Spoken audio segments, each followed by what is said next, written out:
드러내실 그 주님 앞에 찬송과 기대하실 삶을 기대하시고 살아가시는 우리 모든 성도들 강속들이 될 수 있길 주의로 축복합니다. 자, 이 시간 주신 본문의 말씀을 가지고 기준이 선명하라라고 하는 말씀의 제목으로 은혜를 나누고자 합니다. 우리가 삶을 살아가면서 기준이 모호하면 안 될 점이 있습니다. 무엇보다도 우리가 하나님 앞에 하나님의 자녀로서 우리의 신앙의 삶은 기준이 분명해야 돼요. 이것도 아니고 저것도 아니고 그러시면 안 된다는 것이죠. 분명한 신앙을 갖는 우리 본속들 될 수 있길 주의로 축복합니다. 공항에 가면 참 비행기들이 참 많죠. 가장 빠른 비행기도 있고 또 최신형의 어떤 비행기도 있고 국제선도 있고 또 국내선도 있고 다양한 비행기들이 있습니다. 그런데 가장 중요한 것은 내가 가야 할 목적지에 데려다 줄 비행기가 가장 중요한 거예요. 아무리 최신 기종이고 뭐 가격이 저렴해도 목적지가 다르면 탈 수 있을까요? 타면 안 되죠. 탈 수 없습니다. 이처럼 비행기의 속도나 크기보다 중요한 것은 무엇을 말할까요? 방향임을 말씀하는 거예요. 방향. 방향이 정확하지 않으면 속도가 의미가 없는 거예요. 오늘 현대에서는 그렇지만 어떻습니까? 속도에 참 익숙해져 있어요. 민감합니다. 속도에. 오늘 우리 현대인의 삶에 많은 변화가 있게 된 것은 아마 인터넷 문화가 아닐까 생각합니다. 인터넷 습관과 태도와 문화를 다 바꿔버렸어요. 얼마나 빠른 세상인지 모릅니다. 예전 같으면 10년이면 강산이 변하는, 지금은 10년이 아니죠. 1년 안에도 몇 번씩 강산이 변하는 그런 세상을 우리가 살아갑니다. 오늘 문화의 특징을 보게 되면 조급함이 아닐까 생각합니다. 조급함. 기다리는 것은 더 이상 미덕이 아닙니다. 생산성이 강조되는 그 세상에 속도는 무엇입니까? 곧 돈입니다. 돈과 연결이 돼요. 그래서 사람들은 속도를 아주 숭배합니다. 속도를 아주 중요하게 생각합니다. 오늘 애굽에 살던 여러분 이 히브리인들, 그들은 늘 시간에 쫓겨 삶을 살아갔던 사람들이에요. 대량 생산을 요구하는 이 바로의 그 폭정 아래서 그들은 쉴 날이 없었습니다. 쉴 수가 없었어요. 출애굽 이후에 하나님은 당신의 백성들에게 이 시내산을 통해서 십계명을 주시죠. 그리고 그들에게 안식일 규례에 대한 말씀을 주시면서 안식을 명령합니다. 애굽의 문화는 끊임없이 생산을 해내야만 하는 그런 문화였습니다. 그런데 애굽 문화 속에서 이 안식이라고 하는 것은요, 속도에 대한 어떤 저항으로 밖에 비춰질 수 없는 그런 것이었습니다. 속도를 멈춰야 여러분 쉼이 주어지는 것이죠. 우리가 한 주간에도 6일간, 5일간 이렇게 일을 하고 죄를 받는 것은 그냥이 아닌 것입니다. 너무나 중요한 시간들을 주시는 거예요. 육체적인 쉼도 있어야 되고 영적인 충전도 받는 이 귀한 을 하나님께서 주신 줄 믿으시기 바랍니다. 속도 경쟁에 시달다 보면 속도에 내몰릴 수밖에 없는 우리 인생인 거예요. 가끔은 그런 생각을 하죠. 내가 무엇 때문에 살지? 나 무엇 때문에 살까? 이런 생각이 드는 거예요. 인터넷은 365일 24시간 연결되어 있습니다. 침실에서도 안식이 없어요. 열심히 달리는데 어디로 가는지 알 수 없는 그런 삶인 것이죠. 물론 속도 자체를 부정하고 나쁘다 이런 것은 아니에요. 그러나 무엇이 문제일까요? 방향을 잃어버린 속도. 인생을 살아가면서도 방향을 잃어버린 속도로서 그냥 나간다면 이 인생은 문제인 것을 말씀하는 거예요. 그렇다면 왜 속도보다 방향이 중요할까라는 거예요. 왜 중요할까요? 오늘 본문 말씀은요, 인생이 얼마나 짧은가에 대해서 말씀을 하고 있어요. 우리 모 장로님은 늘 이 말씀을 가지고 암송을 하셔서 이 말씀을 또 가지고 기도를 하세요. 그것을 들을 때마다 우리 인생이 참 짧지, 참 짧아. 다시 돌아보는 거예요. 다시 생각하게 되는 거예요. 자, 오늘 본문 4절, 6절까지의 말씀을 한번 같이 한번 읽어볼까요? 4절부터 6절까지 시작. 주의 목전에는 천년이 지나간 어제 같으며 밤의 한순간 같을 뿐입니다. 주께서 그들을 홍수처럼 쓸어 가시나이다. 그들은 잠깐 자는 것 같으며 아침에 돋는 풀 같은 이이다. 푸른 아침에 꽃이 피어 자라다가 저녁에는 시들어 마르나이다. 아멘. 우리 인생을 어떻게 표현합니까? 잠깐 자는 것 같다는 거예요. 잠깐. 지난날 여러분 생각해보면 잠깐 잠잔 것 같아요. 또 아침에 돋는 풀 같은 거예요. 그런데 그 저녁에 또 그것이 자라서 또 이렇게 보면 꽃이 시든 것을 보면 인생이 저렇구나 라고 하는 것을 깨닫는 거예요. 사랑하는 여러분, 우리 인생이 짧습니다. 짧아요. 짧은 인생입니다. 마치 꿈꾸듯 그렇게 쓱 지나가는 것이 우리 인생이죠. 100세 시대를 우리가 살아가지만 나이가 들수록 우리 시간이 어떻습니까? 더 빠르다는 느낌이 더 들어요. 그렇다면 200살을 산다면 어떨까요? 나 200살 살면 참 좋겠어. 그런 마음이 간다면 시간에 쫓기지 않고 살아갈 수 있을까요? 여전히 똑같을 것입니다. 오늘 시편 기자는 우리의 한계를 인정하라는 거예요. 우리 인생의 한계, 우린 이렇다함을, 그 실상을 말씀하는 거예요. 사실 시간이라고 하는 것은 우리의 영역 바뀐 것입니다. 시간의 주인은 누구십니까? 하나님이세요. 우리가 아니죠. 시간의 한계를 아는 것, 이것이 우리 성경을 보니까 그것이 지혜라고 말씀을 합니다. 시간의 한계를 아는 것. 그런데 모세라고 하는 사람은 이스라엘 민족, 그 백성들을 이끌어 갔던 그 모세는 어떤 사람일까요? 지혜로운 사람이에요. 시간의 한계를 아는 삶을 살았고 그 사역을 감당했던 사람이라는 것이죠. 우리가 시간의 한계를 알게 되면 속도보다 방향의 중요성을 비로소 알게 된다는 거예요. 사랑하는 성도 여러분, 하나님은 속도보다 방향을 원하시는 줄 믿으시기 바랍니다. 여러분의 인생 똑같은 거예요. 아니야, 나는 속도가 더 좋아. 이것이 아니에요. 방향이 중요하다는 거예요. 여러분들이 성경을 펴서 보실 때마다 무엇을 깨달을까요? 너 빨리 살아야 돼. 이렇게 살아야 돼. 어떤 속도를 갖고 살라는 말씀이 아니라 어떤 말씀을 주시니까 대부분 말씀이 방향을 가는 말씀을 주시는 거예요. 방향. 물론 여러분 교회 와서 이렇게 살면 돈이 나옵니다. 이렇게 살면 여러분의 떡이 주어진다. 이런 말씀 아니에요. 방향에 관한 말씀을 주시는 거예요. 이렇게 살아야 합니다. 이런 방향으로 우리가 신앙생활을 해야 합니다. 이것이 성경의 말씀이에요. 이것이 설교의 내용입니다. 광야에서 이스라엘 백성들은 어떻습니까? 방향을 놓쳐버려요. 방향. 불과 보름이면 건너갈 수 있는 그 땅을 그 가데스 바네아에서 어떻습니까? 불순종하잖아요. 방향을 잡고서 가야 되는데 아멘 해야 되는데 그러지 않는 거예요. 생각해보니까 이건 아닌 거예요. 우리는 질 수밖에 없고 우리는 저들에게 패할 수밖에 없다. 두려움과 걱정 속에서 그 방향을 따르지 않잖아요. 어떻습니까?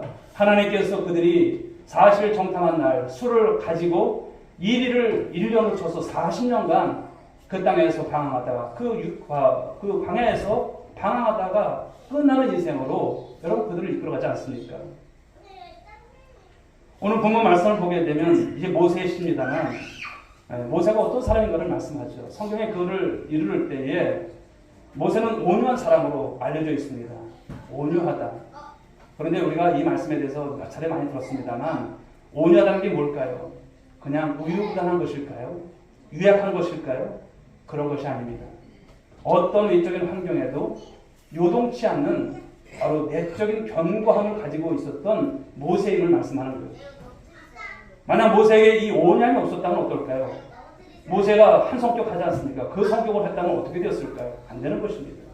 그러나 그 거친 백성들, 그들에게 온유함을 통해서 그들을 이끌어갔다는 것을 말씀하는 것이죠. 그렇다면 누가 온유할 수 있을까요? 오늘 모세에게 주어진 임무는 무엇입니까? 가나안 정복입니다. 그는 목표가 분명했다라는 거예요. 목표가. 그것이 하나님으로부터 받은 계시고 소명이었습니다. 그러나 이스라엘 백성들은 어떻습니까? 아니었던 거예요. 그들은 모세를 따라간 것입니다. 하나님을 따라가서 한 것이 아니라 모세를 따라가서 행했습니다.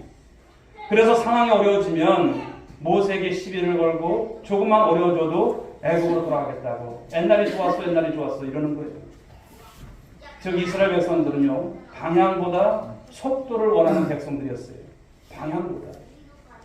방향을 잡고 있었던 사람은 그 중에서 10명의 정탐꾼을 보냅니다만 누구만 여러분 방향을 정말 알았던 사람들입니까? 여호수아 갈렙이지. 결국 여호수아가 모세를 이어서 백성들을 가나안으로 인도하는 이 중책을 맡게 됩니다. 사랑하는 여러분, 중요한 것은 그렇습니다. 우리 인생을 살아가면서 우리 시야가 전체를 볼 줄 아는 시야가 되어야 할 줄 믿습니다. 이런 시각이 열려져야 할 줄 믿습니다. 모세는 여러분 그런 시각을 가졌어요. 전체를 보는 눈을 모세는 가졌다는 거예요.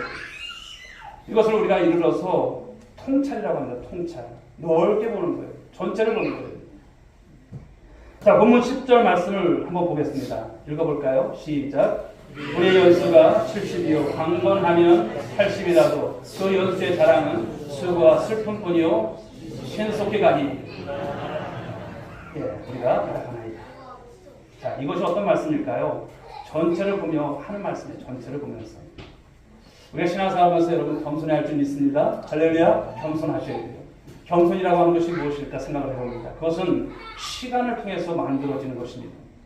전체를 보면 여러분 조급해지지 않아요. 여유가 있어요.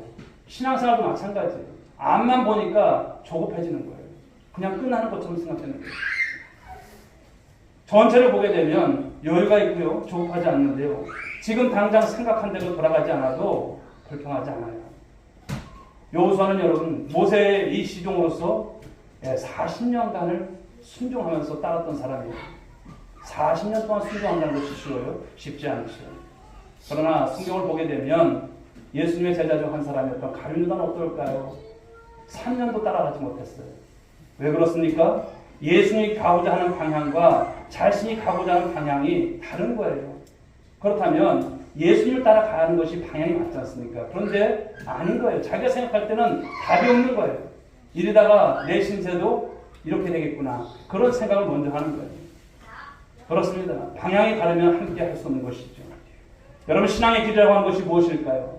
성경 말씀에 토달지 않고 순종하면서 삶을 살아가는 것이 바로 신앙의 길인 줄 믿으시기 바랍니다. 성경을 왜 묵상해야 될까요?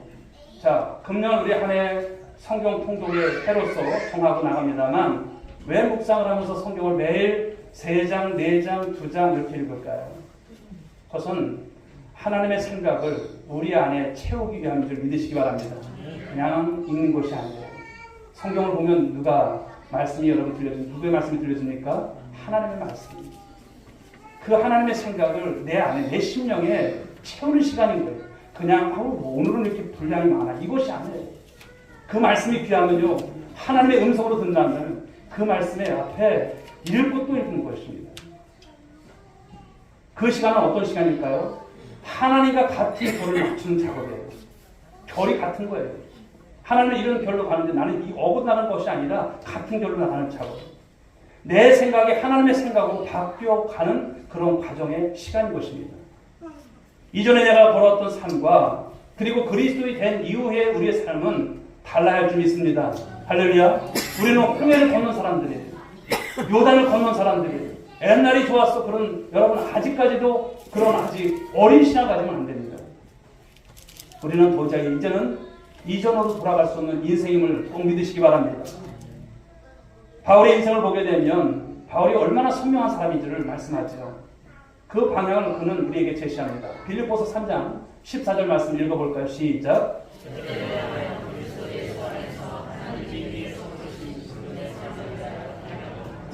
아멘. 그는 여러분 선명합니다. 신앙이 얼마나 선명합니까? 푯대를 향한 삶이고요. 하나님께서 부르신 그 부름의 상을 위해서 달려간다 이렇게 말하고 있어요. 그러나 하나님을 벗어난 삶의 방향, 삶은 어떻습니까? 방향을 잃어버린 그런 인생인 것이죠.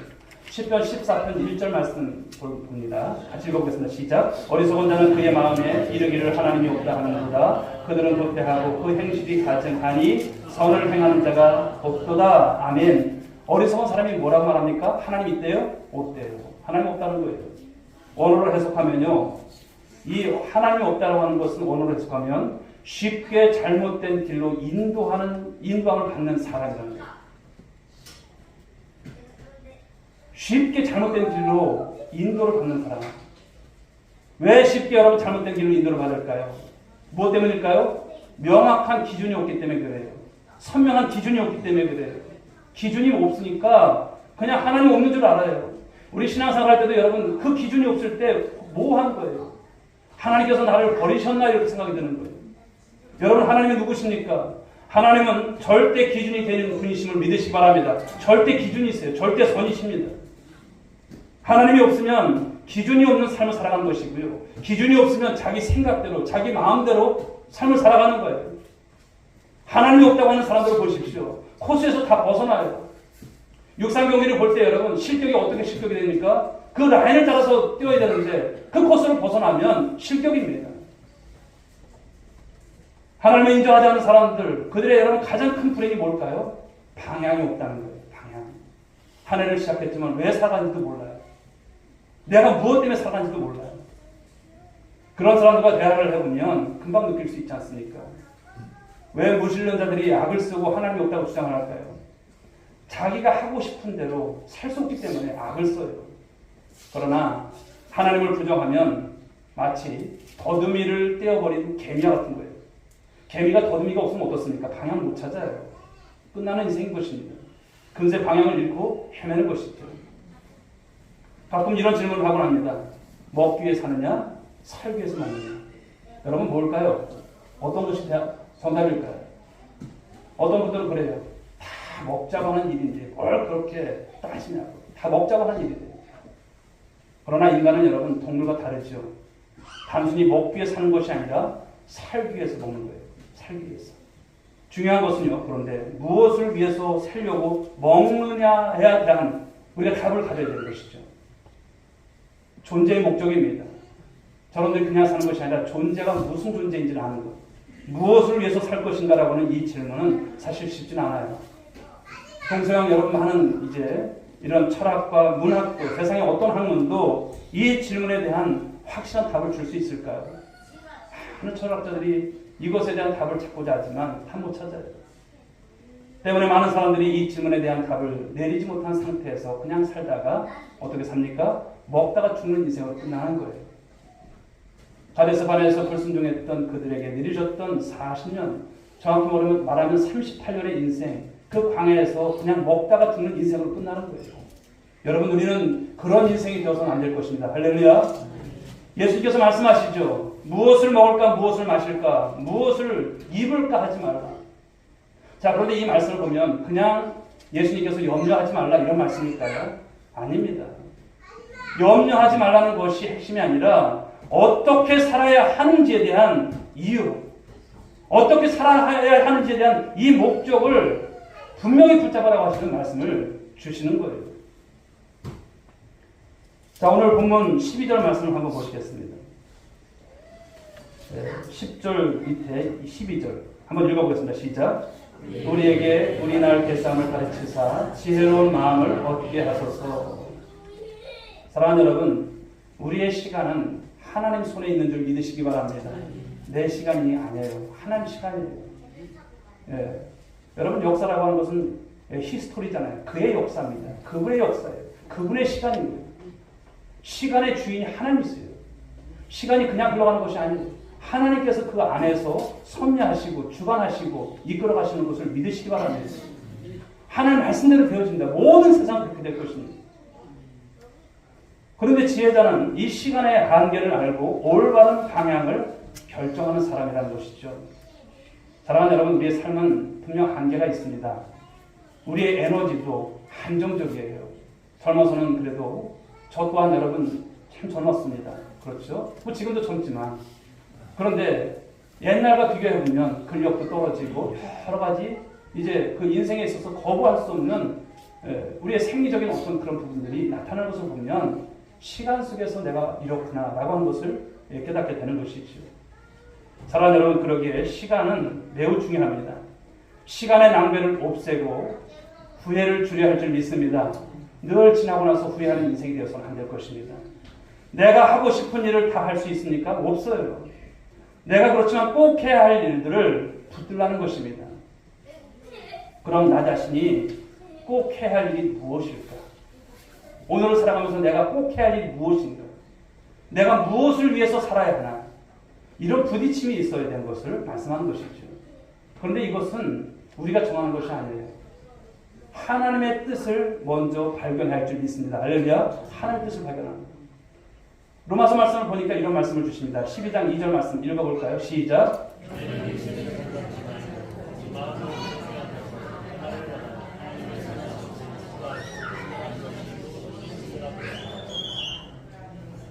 예, 방향이라고 하는 것은요, 내 뜻과 연결되는 것이 아니라 하나님의 뜻과 연결이 된다는 것을 말씀하는 거예요. 방향이라고 하는 것은 하나님의 뜻을 알지 못하면 시간은 어떻습니까? 낭비될 수밖에 없어요. 물론 여러분 우리가 방황할 때는 잘 몰라요. 그러나 어느 날 철이 들고 생각이 깊어지고 이 방향을 찾을 때 말씀 속에서 방향을 찾으면 이것이구나. 내가 그동안 잘못 살아갔구나. 그런 생각을 우리가 깊게 갖는 것이죠. 그런데 하나님의 뜻을 모르면요. 해야 하나 말아야 하나 갈등하다가 어떻게 됩니까? 세월, 허송세월만 보낸다는 거예요. 결정하지 못하는 거예요. 예를 들어서 5장 16절부터 17절 말씀을 읽어봅니다. 시작. 세월을 아끼라 때가 악하니라. 그러므로 어리석은 자가 되지 말고 오직 주의 뜻이 무엇인가 이해하라. 아멘. 단순히 시간을 아낀다는 것이 아닙니다. 먼저 무엇입니까? 주의 뜻이 무엇인지 발견하라는 거예요. 그것을 이해하고 믿으라는 것을 말씀합니다. 그런데 사랑하는 여러분, 방향을 확인하려면 무엇이 중요할까요? 왜라고 하는 것이 중요해요. 왜? 이것이 여러분 그냥 부정적인 것으로 쓰이는 것이 아니라 그것에 대한 왜가 우리가 있어야 된다는 것을 말씀합니다. 무엇을 하느냐보다 왜 그 일을 하려고 하는가를 물어야 된다는 거예요. 누구한테? 하나님께 물어야 된다는 거예요. 왜를 계속 물어야 무엇을 놓치지 않아요? 방향을 놓치지 않는다는 거예요. 왜 내가 꼭 가야 하는가? 왜 내가 그 일을 하려고 하는가? 왜 내가 그것을 꼭 맡아야 하는가? 사람이 여러분 갈등이 많을수록 이 선명한 기준이 없어요. 없습니다. 뭔가를 결정할 때 중요한 기준을 가지고 있으면 그러나 그 결정에 큰 여러분 도움이 됩니다. 우리의 삶의 방향을 결정하는 기준, 그게 뭘까요? 결국 하나님의 뜻입니다.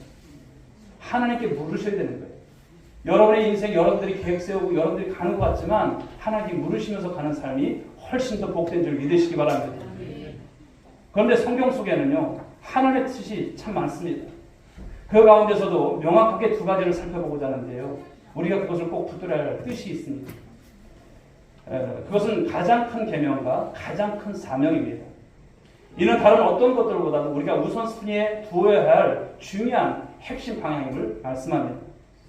이것은 내가 세운 인생의 계획보다도 훨씬 더 중요한 거예요. 이것을 붙들고 살게 되면 목적지, 그 방향, 여러분 잃지 않아요. 무사히 우리가 그 비행기 타고 목적지까지 갈 수 있는 그런 여러분 은혜가 있는 거예요. 방향을 분명히 하고 산다면 시간의 문제는 어떨까요? 우리가 하나님 은혜 안에서 방향을 정하고 나갈 때 그 시간의 문제는 하나님께서 조정하세요. 그런데 우리는 어떤 삶을 삽니까? 방향도 내가 정하고 그리고 어떤 목적이라든지 시간이라든지 내가 다 알고 얼마나 피곤한 삶을 사는지 몰라요. 방향이 분명하면요. 하나님께서 그 인생을 붙들고 가신 줄 믿으시기 바랍니다. 그 시간 속에서 역사하세요. 지혜를 주시고요. 능력을 주시고 만나게 하시고 하나님께서 풀어주시고 그런 인생이 되는 거예요. 자, 먼저 가장 큰 계명에 대해서 살펴봅니다. 자, 마태복음 22장 37절부터 40절 말씀 읽어봅니다. 시작.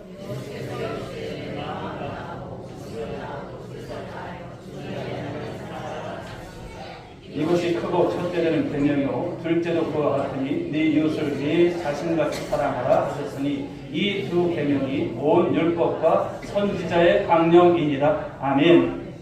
여러분, 사랑은 성경의 핵심입니다. 그렇죠. 이것을 이제 두 가지로 보게 되면, 분리해서 보게 되면 하나님 사랑, 이웃 사랑이에요. 수직적인 사랑과 수평적인 사랑. 성경은 이것을 말씀하고 있습니다. 하나님을 사랑하고 이웃을 사랑하는 것이 우리의 삶의 초점임을 말씀합니다. 요한복음 15장 12절도 마찬가지인데 한번 보실까요? 내 계명은 곧 내가 너희를 사랑한 것 같이 너희도 서로 사랑하라 하는 이것입니다. 말씀을 주십니다. 성경의 요지가 무엇입니까? 사랑입니다. 사랑의 초점을 맞추면 무엇을 잃지 않는다? 방향을 잃지 않는다는 거예요. 방향을 잃지 않는다. 첫째 우리가 살필 것은요. 우리가 누구를 사랑하면 되는 것입니까? 하나님을 사랑하면 되는 줄 믿으시기 바랍니다. 하나님 사랑이에요. 그러면 그 사랑이 우리를 이끌어 가신다는 거예요. 일을 얼마나 많이 하느냐가 아닌 사랑을 얼마나 하느냐가 중요함을 말씀하는 거예요. 그런데 이것은 어떨 때 가능합니까? 속도를 무시해야 바로 사랑이 가능한 것입니다.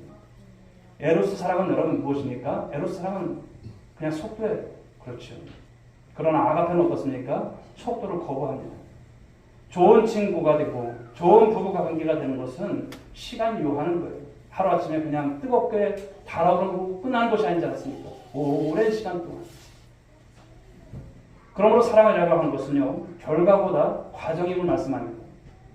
속도를 강조하게 되면 우리가 잃어버릴 것이 너무나 많다는 것이죠. 우리 교회 안에서 여러분 이 사랑이 어떻게 표현되는지 한번 보십시오. 어떻게 표현될까요?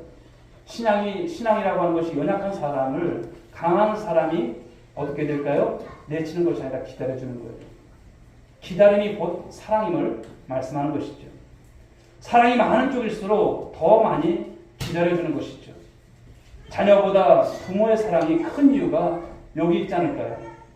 포기하지 않고 기다려주는 아버지가 있었기 때문에 탕자가 그래도 다 탕진하고 나서 보니까 아버지밖에 없는 거예요. 아버지 사랑이 그리운 거예요. 돌아오지 않습니까? 내가 아버지에 가서 내가 종로로서라도 아버지 집에 내가 돌아가리라. 그 마음을 갖고 있었던 거예요. 오늘 세상에 상처받는 사람이 많은 이유가 뭘까요? 속도 전에 보조를 맞추지 못한 결과의 삶이 아닐까요? 사랑하는 성도 여러분, 사랑은 빠른 것이 아니라 느린 것이에요. 느린 것. 사랑은 속도를 포기할 때 찾아오는 줄 믿으시기 바랍니다. 속도는 여러분 과정을 무시합니다. 속도에는 사랑을 찾아볼 수가 없어요. 지금 사랑하고 있는가를 그러므로 우리는 물어야 합니다. 내가 정말 하나님을 사랑하고 있는가? 잠시의 사귐이라고 하는 것은 큰 의미가 없습니다. 물질은 풍요로워졌는데 행복이 점점 줄어드는 그런 세태, 그런 세상을 우리가 오늘도 살아가지 않습니까? 이럴 때 우리에게는 우리 나를 계수하는 이 지혜로운 마음이 필요한 거예요. 이 마음이. 저와 여러분들이 여러분 사랑할 날이 많을까요? 부부간에도 오늘 고백해 보십시오. 여보, 내가 당신을 사랑할 날이 많은 것 같지가 않네. 이런 마음들이 있으셔야 돼요. 오늘 사랑하셔야 돼요. 오늘. 사랑하기에 여러분 시간이 많은 것 같습니까? 많지 않아요. 하나님 사랑하기에 여러분 이 세상의 삶이 깁니까? 길지 않아요. 그런데 무엇만 남습니까? 사랑 한 것만 남아요. 사랑 한 것만. 사랑은 영원한 것입니다. 다른 것은 잠깐이에요. 하나님을 사랑하는 일, 그것이 무엇일까요? 예배인 줄 믿으시기 바랍니다. 할렐루야, 예배입니다. 하나님을 사랑한다면 이 예배를 어떻게 생각해야 됩니까? 목숨처럼, 내 생명처럼 여기는 거예요. 예배는 쉼없이 하던 일을 멈추어야 가능한 것이죠. 예배를 드리면서 우리는 일보다 그 일을 통한 어떤 수익보다도 그 하나님을 더 사랑한다는 이 고백을 가질 때 가능한 것입니다. 그러므로 충분한 예배를 드리기 위해서는 멈추는 거예요. 6일간 우리가 열심히 땀 흘리고 일했다가 이날은 멈추는 거예요. 이날은 하나님 만나는 날이에요. 6일 동안도 6일 하나님 만나지만 이날은 특별한 날이에요. 그래서 어떻게 부릅니까? 주일이잖아요. 나일이 아니라 주일입니다. 주님의 날이에요. 이날을 여러분 부족질하지 마십시오. 이날은 주님께 선별하면서 우리가 구별하면서 드리는 날이 될 줄 믿습니다.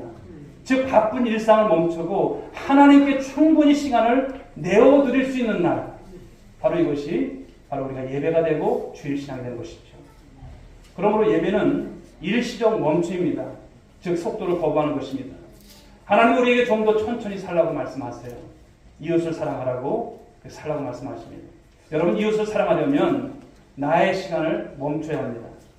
상대가 필요할 때 나의 시간을 내어줄 수 있는 그런 여러분 시간, 넉넉함이 있어야 합니다. 마치 할 일이 하나도 없는 사람인 것처럼 함께 할 때 거기서 하나님의 뜻이 이루어짐을 믿으시기 바랍니다. 속도를 멈춰야 돌아볼 이웃이 그때 눈에 들어오는 거예요.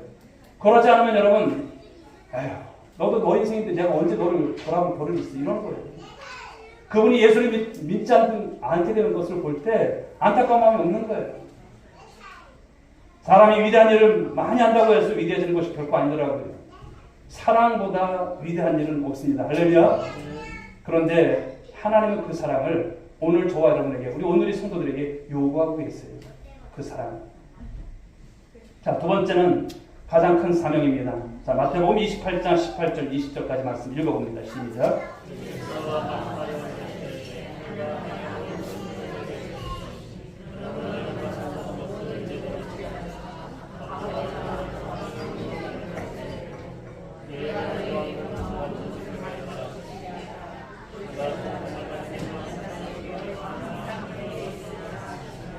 아멘. 오늘 예수님께서 제자들에게 무엇을 알려주시는 것이냐면 존재의 목적, 방향을 말씀해 주시는 거예요. 존재의 목적. 너희들이 누구냐?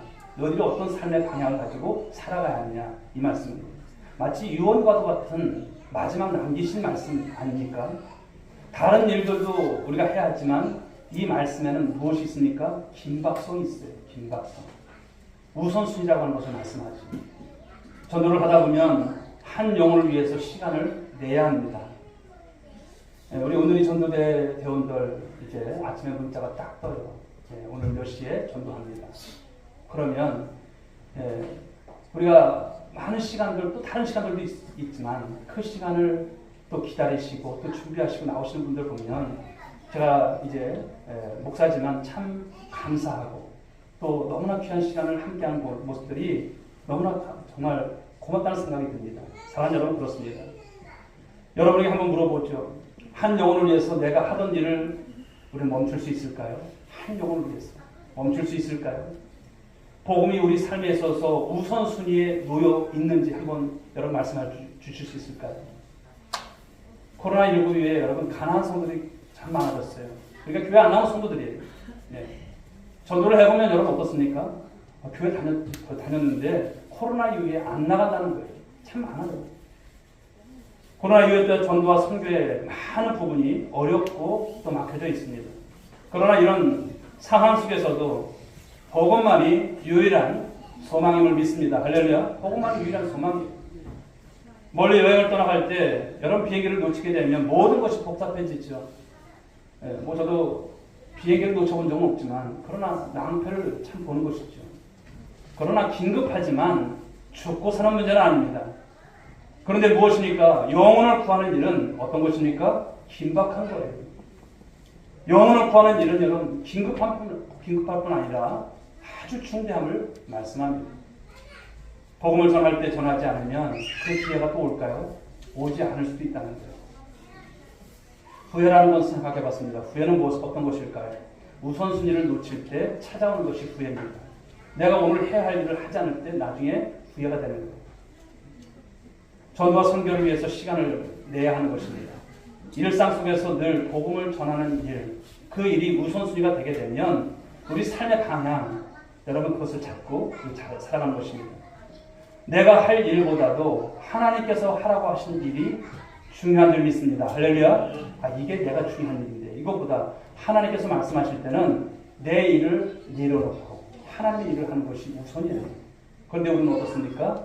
우리가 함께 선교 나가면서 그래요. 이건 내가 급한데 하나님 이건 나중에 할게요. 아시죠? 이런 것이 아니에요. 하나님의 일이 급한 거예요. 하나님께서 주신 가장 큰 계명과 이 사명이 한 해 동안 여러분의 삶의 모든 선택과 그 결정에 있어서 기준이 될 수 있길 주의를 축복합니다. 주님의 명령에 순종하기 위해서 질주했던 삶을 잠시 멈추고 다시 한번 1월을 지나면서 2월을 우리가 살아가면서 여러분의 삶의 방향을 한번 확인해 보세요. 내가 지금 어떻게 살아가고 있는가? 방향이 잡히지 않으면 아무리 시간을 쏟아부어도 제로입니다. 후회하는 인생이 되는 거예요. 효율과 비효율을 너무 따지지 말고 인생을 길고 넓게 보십시오. 우리가 열심히 산 것만으로는 하나님 앞에 좋은 평가 받을 수 있어요? 없어요. 반드시 해야 할 것을 미루면 안 된다는 거예요. 하나님의 이 분명한 뜻을 미루는 일, 이것은 좋은 습관 아닙니다. 나쁜 습관이에요. 우리는 영원한 것을 추구하면서 삶을 살아가야 될 권속들임을 믿지 마시기 바랍니다. 자, 요한일서 마지막 우리 요절을 한번 보도록 하겠습니다. 2장 17절 읽어봅니다. 시작.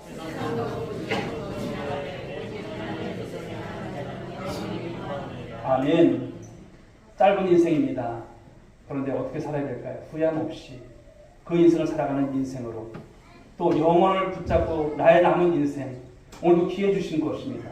내일 있겠지 생각하지 마시고 오늘의 이 말씀 붙잡고 승리합니다. 할렐루야. 오늘의 이 말씀 가지고 하나님께 영광 올려드리다.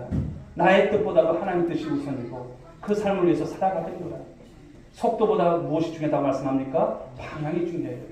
성경은 무엇을 말씀합니까? 방향을 말씀합니다. 이렇게 살아야 돈 벌어, 이렇게 살아야 부자 돼, 이것이 아니에요. 어떻게 살아야 하나님께서 기뻐하시는 삶을 살아가는 거야. 차후의 문제인 거예요. 복이라고 하는 것은 차후의 문제인 거예요. 그 방향을 우리가 잘 잡고 나갈 때 하나님은 복 주시는 거예요. 믿으시면 아멘. 그런 삶을 살아가는 우리 온누리 성도들 모두가 될 수 있기를 주님의 이름으로 축복합니다. 기도하겠습니다. 하나님 아버지 감사합니다. 오늘도 주신 귀한 말씀 붙잡고 은혜를 받습니다. 또 결단합니다. 기준이 선명하라고 말씀하십니다. 하나님, 지금껏 우리가 살아오면서 기준이 모호할 때가 참 많았습니다. 갈등하고 인생에 헛수고하면서 후회되는 인생을 살아왔던 우리들이지만 이제는 달라지게 하여 주옵소서. 말씀이 가라하신 곳에서 가게 하여 주옵시고 말씀이 설할 때 서게 하여 주옵시고 하나님 순종의 모습을 통해서 주의 뜻을 이뤄가는 우리 건속들 될 수 있도록 도와 주옵소서. 오늘도 하나님 우리가 아버지 주님 정말 하나님께서 주신 이 말씀 가지고 살아갈 때 하나님 사랑, 이웃 사랑, 또 하나님 이 복음 전도의 이 기회를 잃지 않고 삶을 살라 말씀하셨습니다. 하나님 이것이 방향입니다. 우리의 방향 잃지 않고 삶을 살아가는 우리 모든 건속들 다 될 수 있도록 하나님 은혜로 충만케 하시고 성령으로 충만함을 허락하여 주옵소서. 일사옵고 사랑 많으신 예수님의 이름으로 기도 올리옵나이다. 아멘. 우리 자리에서 다 함께 일어서시기 바랍니다.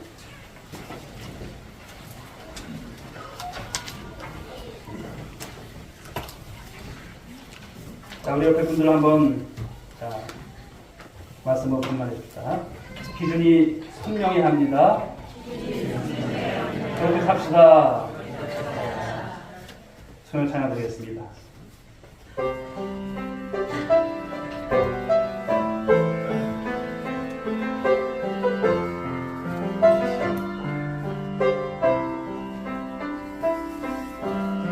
주님 다시 오실 때까지 나는 이 길을 가리라.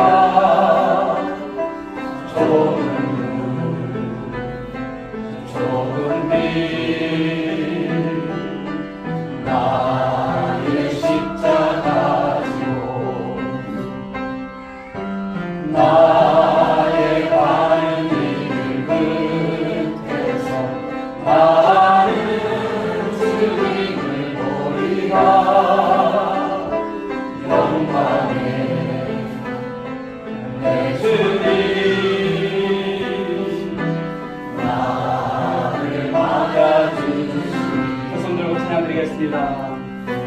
주님 다시 오실 때까지 나는 일어나 달려가리라. 주의 영광 온 땅 덮을 때 나는 일어나 노래하리. 내 사모하는 주님 온 세상 그주시라. 내 사모하는 주님 영광의 왕이시라. 이제는 우리 구주 예수 그리스도의 은혜와 하나님 아버지의 극진하신 사랑하심과 성령님의 감화 감동으로 충만하신 은총이 오늘도 말씀을 따라서 기준이 선명한 삶을 살아가기로 다짐한 성도 한 사람 한 사람 머리 위에, 저희들의 가정과 일터 위에, 이 서천 땅과 이 민족 위에 이제로부터 영원 무궁토록 함께 있을지어다. 아멘.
너무 건강해서 너무 감사해요.